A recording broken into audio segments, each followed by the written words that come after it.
இப்போது ஒரு சில குடும்பங்களில் நல்ல வசதியாக இருக்கவங்களுக்கு ஒரு மதிப்பு கொடுப்பாங்க. வசதி கொஞ்சம் குறைவாக இருக்கவங்களுக்கு மதிப்பு கொஞ்சம் குறைவாக தான் இருக்கும் அந்த வீடுகள்ல. அப்படி இருக்கும் பொழுது மனசு ரொம்ப சங்கடப்படுவாங்கல்ல. கவலையே படாதீங்க. முருகப்பெருமான சரணாகதி அடைங்க. தரம் பார்த்து அவங்கள மதிப்பு போடுறாங்கல்ல, ரொம்ப உங்கள தரக்குறைவா பேசுகிறவங்கள்ட்ட ஒன்றுமே நீங்கள் எதிர்த்து பேச வேணாம், எதுவும் கேள்வி கேட்கவே வேணாம். முருகப்பெருமான சரணாகதி அடைங்க. உங்கள் வேலையை நீங்கள் பார்த்துக்கிட்டே இருங்க.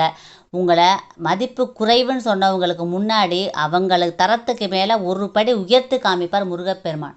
சீக்கிரமே மிகப்பெரிய ஒரு செல்வாக்கை கொடுத்து உங்கள் வாழ்க்கையில் பெரிய முன்னேற்றத்தை கொடுப்பாரு. முருகனே கதின்னு சரணாகதி அடைஞ்சிருங்க. உங்கள் வேலையை நீங்கள் பார்த்துக்கிட்டே இருங்க. முயற்சி பண்ணிக்கிட்டே இருங்க தொடர்ந்து. உங்களுக்கு முருகப்பெருமான் துணையாலையும் அவருடைய அருளாலையும் எல்லாமே நல்லது நடக்க ஆரம்பிக்கும். உங்களை யார் யார் கேவலமாக பேசுகிறாங்களோ அவங்களுக்கு முன்னாடி அவங்களுக்கு மேலே ஒரு படி 2 படி மேலே மிகப்பெரிய செல்வாக்கூட வாழ வைப்பது முருகப்பெருமானுடைய அத்தியாவசியமான கடமை. கண்டிப்பாக அதை செய்வார் உங்களுக்கு. ஆனால் முருகனை நம்புங்க. உங்களுக்கு நீங்களே ஒரு தாழ்வு மனப்பான்மையாக நினச்சிக்காதீங்க. முருகப்பெருமான் மேலே பாரத்தை போட்டுட்டு நீங்கள் உங்கள் வேலையை பார்த்துக்கிட்டே இருங்க.